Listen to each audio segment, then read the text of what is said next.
Olá, meu querido irmão, minha querida irmã. Quero saudar você nesse dia com a graça e a paz do nosso Senhor e Salvador Jesus Cristo. Nessa ocasião, nós estaremos retomando aqui a exposição bíblica do livro de Apocalipse e nós vamos dar continuidade do ponto em que paramos na última mensagem. Estamos refletindo sobre as 7 cartas que foram enviadas às igrejas da Ásia Menor. Hoje vamos estar meditando em Apocalipse capítulo 2, verso 12 a 17, que é justamente a carta que foi direcionada à igreja de Pérgamo. E o texto diz o seguinte: Ao anjo da igreja em Pérgamo, escreva: Estas são as palavras daquele que tem a espada afiada de 2 gumes. Sei onde você vive, onde está o trono de Satanás. Contudo, você permanece fiel ao meu nome e não renunciou à sua fé em mim, nem mesmo quando Antipas, minha fiel testemunha, foi morto nessa cidade onde Satanás habita. No entanto, tenho contra você algumas coisas. Você tem aí pessoas que se apegam aos ensinos de Balaão, que ensinou a Balaque a armar ciladas contra os israelitas, induzindo-os a comer alimentos sacrificados a ídolos e a praticar imoralidade sexual. De igual modo, vocês têm também os que se apegam aos ensinos dos nicolaítas. Portanto, arrependa-se. Senão virei em breve até vocês e lutarei contra eles com a espada da minha boca. Aquele que tem ouvidos, ouça o que o Espírito diz à igreja. Ao vencedor darei do maná escondido. Também lhe darei uma pedra branca, com um novo nome nela inscrito, conhecido apenas por aquele que o recebe. Amém? Que texto maravilhoso. Queridos, a carta à igreja de Pérgamo é um brado de Jesus à igreja hoje. Essa carta ela é endereçada a mim e a nós. Hoje não examinaremos apenas um texto antigo, mas um texto que fala diretamente ao nosso próprio coração à luz das suas verdades eternas. O perigo que estava assaltando a igreja de Pérgamo era a linha divisória entre a verdade e a heresia. A mensagem central nessa carta é justamente o perigo de a igreja se misturar com o mundo. A pergunta é: como a igreja pode permanecer na verdade sem se misturar com as heresias e com o mundanismo? Como uma igreja que é capaz de enfrentar o martírio, permanecer fiel diante da estratégia diabólica da sedução? A palavra Pérgamo significa casado no seu original. A igreja precisa sempre se lembrar que ela está casada, comprometida com Cristo. Ela é a noiva de Cristo e ela precisa se apresentar como uma esposa santa, pura e incontaminada. No livro de Apocalipse, o sistema do mundo que está entrando dentro da igreja é definido como a Grande Babilônia, a mãe das meretrizes, enquanto a igreja é definida como a noiva de Cristo. O ponto central dessa carta é alertar a igreja sobre o risco dessa perigosa mistura do povo de Deus com o engano doutrinário e com a imoralidade do mundo. Mas a verdade é que Cristo, ele contempla a sua igreja. E ao fazer isso, ele traz à tona alguns sintomas. O que Cristo vê? Primeiramente, Cristo vê uma igreja que está estabelecida no meio do acampamento de Satanás. Observe novamente o texto que nós lemos, o verso 13. Sei onde você vive, onde está o trono de Satanás. Contudo, você permanece fiel ao meu nome e não renunciou à sua fé em mim. Nem mesmo quando Antipas, minha fiel testemunha, foi morto nessa cidade onde Satanás habita. Você gostaria de morar numa cidade onde soubesse que ali Satanás habita nela? Tenho certeza que não. É assustador só de imaginar. Mas quando nós observamos a cidade de Pérgamo no primeiro século, Pérgamo foi uma cidade com um passado glorioso. Historicamente, ela era a mais importante cidade da Ásia. Segundo Plínio, era a mais famosa cidade da Ásia. Ela começou a se destacar principalmente depois da morte de Alexandre o Grande, no ano de 333 a.C. Inclusive, ela chegou a ser capital da Ásia por quase 400 anos. Ela foi capital do reino Seleucida até o ano 133 a.C.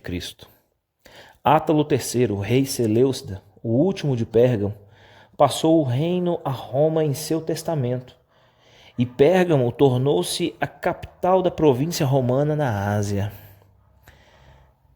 Além de ter tido um passado glorioso, Pérgamo também foi um importante centro cultural. E como centro cultural sobrepujava Éfeso e Esmirna. Era famosa por sua biblioteca que tinha 200.000 pergaminhos. Era a segunda maior biblioteca do mundo. Ela só era superada pela de Alexandria. Inclusive, a palavra pergaminho deriva-se de Pérgamo. Veja só que curioso. O papiro do Egito era o material usado para se escrever. E no século III a.C., Eumenes, rei de Pérgamo, resolveu transformar a biblioteca de Pérgamo na maior do mundo. Inclusive chegou a convencer Aristófanes de Bizâncio, bibliotecário de Alexandria, a vir morar em Pérgamo e se engajar nesse projeto ambicioso. Ptolomeu, rei do Egito, revoltado com essa história, resolveu então embargar o envio de papiro para Pérgamo. Logo, diante dessa situação, eles trataram de inventar o pergaminho, que nada mais era do que um couro alisado que veio superar o papiro. Pérgamo gloriava-se nos seus conhecimentos e cultura. Além de um passado glorioso e ser um importante centro cultural, Pérgamo também era um destacado centro do paganismo religioso. Primeiro que em Pérgamo ficava um grande panteão. Havia diversos altares para vários deuses em Pérgamo. No topo da Acrópole ficava o famoso templo dedicado a Zeus, uma das 7 maravilhas do mundo antigo.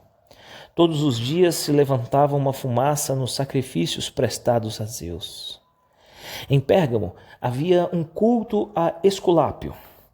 Esculápio era o deus salvador, o deus serpente das curas. Seu colégio de sacerdotes, médicos, era muito famoso naquela época. Inclusive, eles mantinham cerca de 200 santuários no mundo inteiro, e a sede ficava exatamente na cidade de Pérgamo. Ali, a sede de uma famosa escola de medicina. Para ali peregrinavam e convergiam pessoas doentes do mundo inteiro que buscavam por saúde. A crendice se misturava com a ciência. Inclusive Galeno, médico que foi superado apenas por Hipócrates, era de Pérgamo. As curas muitas vezes eram atribuídas ao poder do deus serpente Esculápio. Esse deus serpente tinha o título famoso de Salvador. Em Pérgamo estava também o centro asiático do culto ao imperador. O culto ao imperador era o elemento unificador para a diversidade cultural e política do império. No ano 29 a.C., foi construído em Pérgamo o primeiro templo ao imperador vivo, o imperador Augusto. O anticristo era mais evidente em Pérgamo do que o próprio Cristo. Desde 195 a.C., havia templos à deusa Roma em Esmirna. O imperador era aquele que encarnava o espírito da deusa Roma. Por isso, se divinizou a pessoa do imperador e começaram então a se levantar templos ao imperador. Uma vez por ano, os súditos deviam ir até o templo de César e queimar incenso, dizendo que César é o Senhor. Depois, podiam ter qualquer outra religião. Havia até um panteão para todos os deuses. Isso era símbolo de lealdade a Roma, uma cidade eclética, de espírito aberto, onde a liberdade religiosa reinava desde que observassem esse detalhe do culto ao imperador. Em Pérgamo estava também o trono de Satanás, conforme o texto mesmo nos revela. Naquela cidade, Satanás possuía um trono. Ele não somente habitava na cidade, mas lá estava o lugar onde ele governava. O trono de Satanás não estava num edifício, como hoje sugerem os defensores de movimento de batalha espiritual, mas estava incrustado no sistema daquela cidade. O trono de Satanás é marcado pela pressão e pela sedução. Onde Satanás reina, predomina a cegueira espiritual. Floresce o misticismo e se propaga o paganismo. A mentira religiosa, bem como a perseguição e a sedução ao povo de Deus também ali se fazem presentes. Em Pérgamo estava um panteão onde vários deuses eram adorados. E isso atentava contra o Deus Criador. Em Pérgamo, as pessoas buscavam cura através do poder da serpente. E isso atentava contra o Espírito Santo, de onde emana todo o poder. Em Pérgamo estava o culto ao imperador, onde as pessoas queimavam incenso e adoravam como Senhor. Certamente, isso conspirava contra o Senhor Jesus, aquele que é o Rei dos Reis, o Senhor dos Senhores. Cristo não apenas conhece as obras da igreja e suas tribulações, mas ele também contempla e conhece muito bem a tentação que assedia a sua igreja. Ele conhece muito bem o ambiente em que ela vive. Cristo sabe que a igreja está rodeada por uma sociedade não cristã com valores mundanos, com heresias nos bombardeando por todos os lados e a todo instante. Além do mais, queridos, Cristo, ele vê uma igreja capaz de enfrentar até a morte por causa do nome de Jesus. É aqui o verso 13 vai nos dizer a respeito de Antipas, a fiel testemunha, que foi morta naquela cidade onde Satanás habitava. Cristo conhece a lealdade que a igreja lhe dedica. A despeito do culto, do poder do culto pagão a Zeus, a Esculápio e ao imperador, os crentes da igreja de Pérgamo só professavam o nome de Jesus como Senhor. Eles tinham mantido suas próprias convicções teológicas no meio dessa Babel religiosa. A perseguição religiosa certamente não os intimidou. A igreja suportou provas extremas. Antipas foi o pastor de Pérgamo. Segundo Tertuliano, ele foi colocado dentro de um boi de bronze e este foi levado ao fogo até ficar vermelho, morrendo ali o servo de Deus, sufocado e queimado. Ele resistiu à apostasia até a morte. Cristo também, queridos, vê uma igreja que começa a ceder às tentações desse mundo e a negociar a verdade. Veja o que o verso 14 do texto nos diz. No entanto, tenho contra você algumas coisas. Você tem aí pessoas que se apegam aos ensinos de Balaão e ensinou Balaque a armar ciladas contra os israelitas, induzindo-os a comer alimentos sacrificados a ídolos e a praticar a imoralidade sexual. Veja só isso. Balaque contratou Balaão para amaldiçoar Israel. Balaão prostituiu os seus dons com o objetivo de ganhar dinheiro. Porque, na verdade, o Deus de Balaão era o próprio dinheiro. O problema é que quando Balaão abria a sua boca, ele não conseguia amaldiçoar, mas sim abençoar. E quando Balaque soube disso, ficou muito bravo com ele. E aí, por ganância, o que Balaão fez? Ele aconselhou Balaque a enfrentar Israel, mas não com um exército, mas enfrentar de uma forma bem diferente, oferecendo algumas pequenas donzelas sedutoras. O que Balaão fez com Balaque foi aconselhar a ele a misturar, entregar suas mulheres para que essas fossem casadas com os homens de Israel.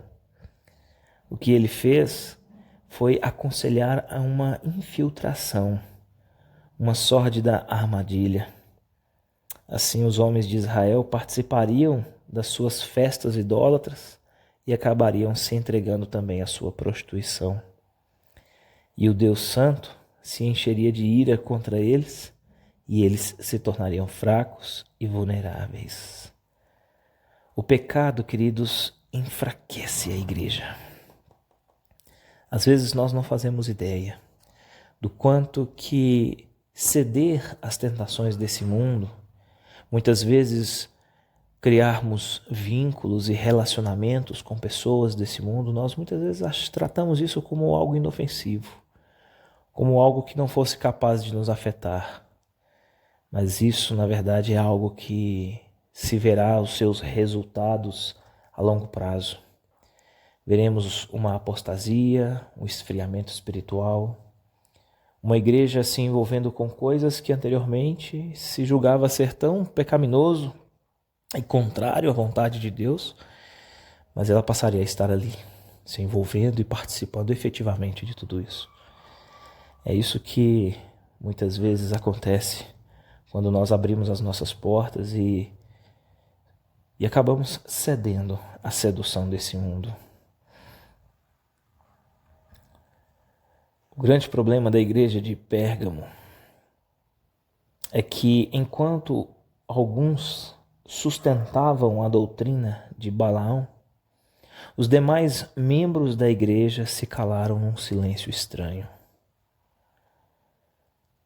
A infidelidade se estabeleceu dentro da igreja com a adesão de uns e o conformismo de outros. A igreja, dessa forma, se tornou infiel. O que nós precisamos saber e nunca esquecer é que a igreja ela só é forte quando ela é santa. E qual é o significado da palavra santo? Separado. Sempre que a igreja ela se mistura com o mundo e adota o seu estilo de vida, ela perde o seu poder e a sua influência. Sua autoridade na pregação fica prejudicada. E é exatamente isso que Pérgamo estava experimentando. E qual é a consequência disso? Qual é o próximo passo? A igreja começa a baixar o seu nível moral. Porque tudo começa com a sedução do mundo e a igreja se misturando com aquilo que é do mundo. A partir daí, o seu nível moral também ele é baixado. Veja o que o versículo 15 diz. De igual modo, você tem também os que se apegam aos ensinos dos nicolaítas. Eles ensinavam que a liberdade de Cristo é a liberdade para o pecado. Diziam, não estamos mais debaixo da tutela da lei. Estamos livres para viver sem freio, sem imposições, sem regras.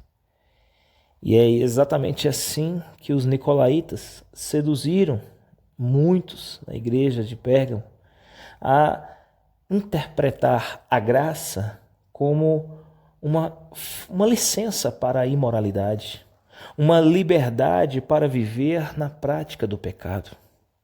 Os nicolaítas ensinavam que os crentes eles não precisavam ser diferentes. Na verdade, quanto mais eles pecarem, maior seria a graça. Quanto mais eles se entregarem aos apetites da carne, maior será a oportunidade do perdão de Deus. E eles faziam então apologia ao pecado. Eles defendiam que os crentes precisam ser, na verdade, iguais aos pagãos. Deveriam se conformar com o mundo. Queridos, Cristo odeia a obra dos nicolaítas. Cristo odeia o pecado. E aquilo que era odiado em Éfeso passou a ser tolerado em Pérgamo. Também, queridos, nós vamos perceber nessa passagem que Cristo identifica a fonte do pecado. A fonte do pecado é diabólica.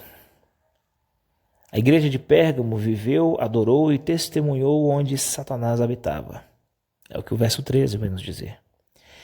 Ali onde o trono de Satanás estava estabelecido. E Satanás não somente habitou em Pérgamo, ele também a governou. Satanás era a fonte dos pecados aos quais alguns membros da igreja tinham sucumbido. Seus numerosos templos, santuários e altares, seu labirinto de filosofias anticristãs, sua tolerância com a imoralidade dos nicolaítas e balamitas, ostentavam um testemunho em favor do domínio maligno. Precisamos apagar da nossa mente a caricatura medieval de Satanás. É preciso deixar de lado essa ideia, esse estereótipo de chifres, casco e rabo. A Bíblia diz que Satanás é um ser espiritual e inteligente. Ele é poderoso e inescrupuloso. Jesus o chamou de príncipe deste mundo. Paulo o chamou de príncipe da potestade do ar. Ele tem um trono e um reino, e sob seu comando está um exército de espíritos malignos que são identificados nas Escrituras como os dominadores desse mundo tenebroso, ou forças espirituais do mal nas regiões celestiais. Pérgamo era um lugar sombrio. Ela estava mergulhada na confusão mental das heresias, pois o reino de Satanás é onde as trevas reinam. Ele é o dominador desse mundo tenebroso. Ele odeia a luz, ele é mentiroso e enganador, e ele cega o entendimento dos descrentes. Ele instiga os homens a pecar e os induz ao erro. Também, queridos, vamos aprender nessa passagem que Cristo é aquele que julga os que se renderam ao pecado, aqueles que se curvaram diante da sedução desse mundo. E Jesus exorta os faltosos a se arrependerem.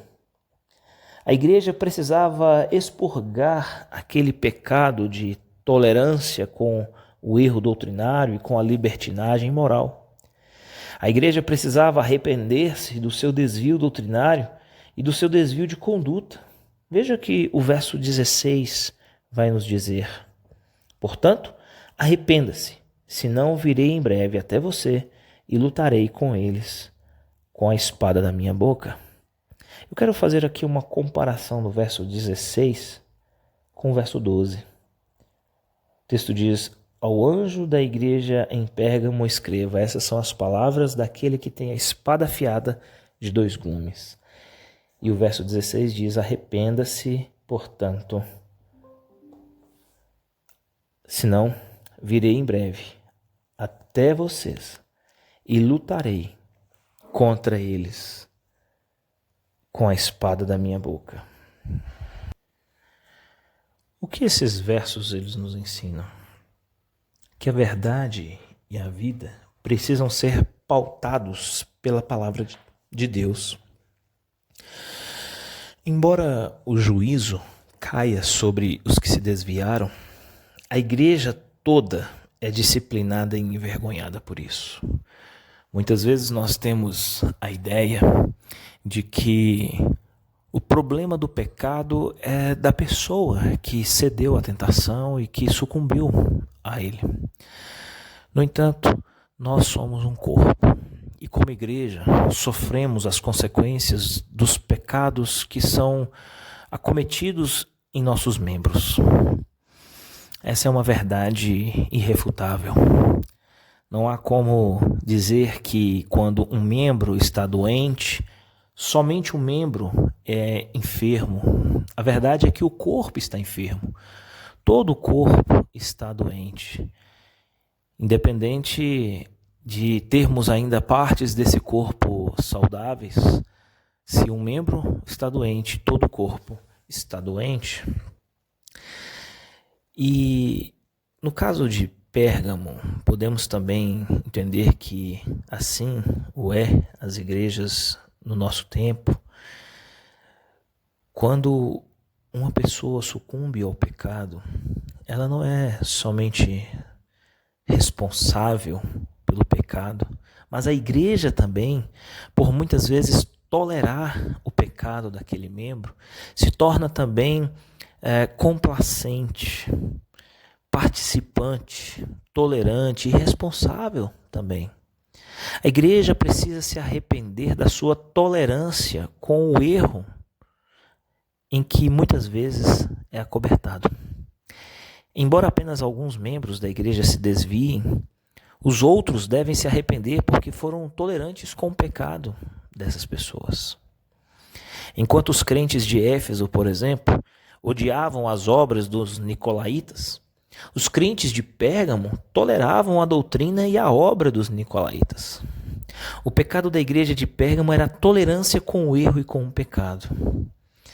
Às vezes nós fazemos vistas grossas quanto ao pecado de alguns na igreja, porque muitas vezes julgamos essas pessoas como pessoas amigas, legais, pessoas do nosso convívio. Ficamos com medo de machucá-las e muitas vezes perdermos a amizade com elas, e assim acabamos tolerando o pecado de tais pessoas. Veja que Jesus, ele sentencia os impenitentes com o juízo. A falta de arrependimento acarreta em juízo. Jesus virá em juízo condenatório contra todos aqueles que permaneceram impenitentes e contra aqueles que se desviaram da verdade. Antipas morreu pela espada dos romanos, mas quem tem a verdadeira espada é Jesus. Ele derrotará os seus inimigos com essa poderosa arma.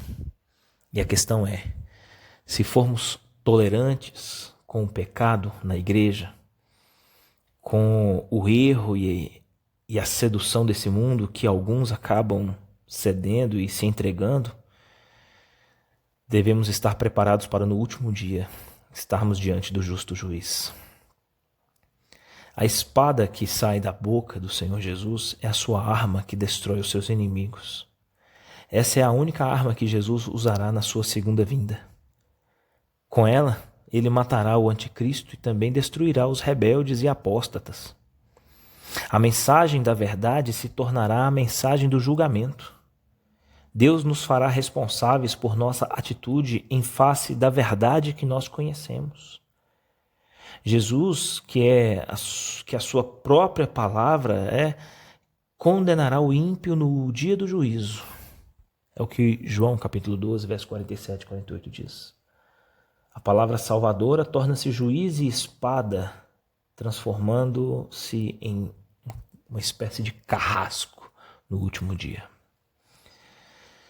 Mas Jesus, ele não somente julgará e condenará os impenitentes, dando a eles uma oportunidade de arrependimento, mas para os impenitentes sofrerão o juízo e a condenação. Mas também o texto vai nos dizer, no último verso, verso 17, que Jesus é aquele que premia os vencedores. Veja só, aquele que tem ouvidos, ouça o que o Espírito diz às igrejas. Ao vencedor darei do maná escondido. Também lhe darei uma pedra branca com um novo nome nela inscrito, conhecido apenas por aquele que o recebe. Os vencedores, o texto diz, comerão do maná escondido. No deserto, Deus mandou o maná, Êxodo capítulo 16, verso 11 a 15. Quando cessou o maná, um vaso com maná foi guardado na arca e depois no templo. Com a destruição do templo, conta-se uma antiga lenda judaica que Jeremias teria escondido o vaso com o maná numa fenda do Monte Sinai. Os rabinos naquela época diziam que quando o Messias viesse, haveria de surgir o vaso com o maná que estava escondido na fenda do Monte Sinai e este seria recuperado. Receber o maná escondido significa desfrutar das bênçãos da era messiânica. O maná escondido, ele se refere ao banquete permanente que nós teremos no céu. Aqueles que rejeitam o luxo das comidas idólatras nessa vida terão o banquete com as iguarias de Deus no céu.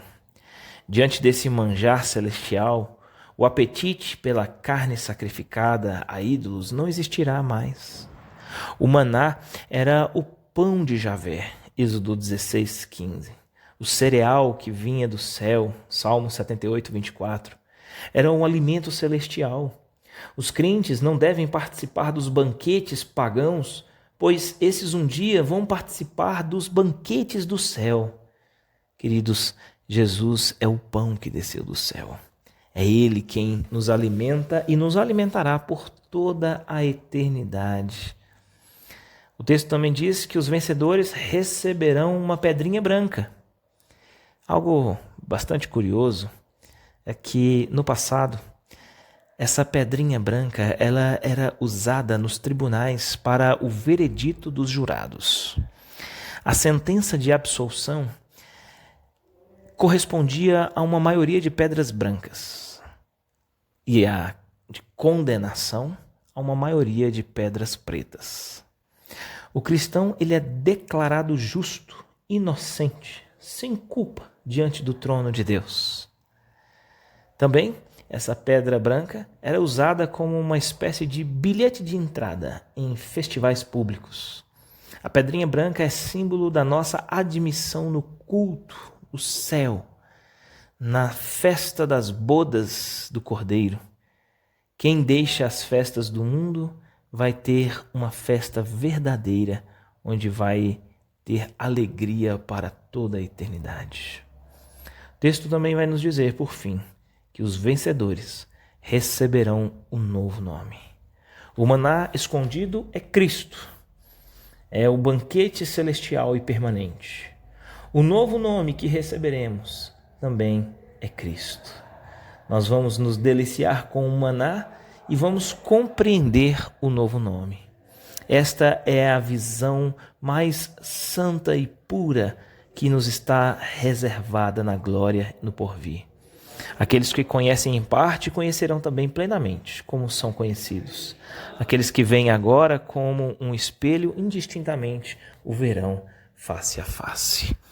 Que o Senhor nosso Deus nos ajude a viver uma vida de santidade e a não cedermos às pressões desse mundo. Que possamos viver nessa terra com os nossos olhos voltados na esperança da glória do porvir. Queira Deus aplicar em nossos corações a sua palavra. Que Deus te abençoe.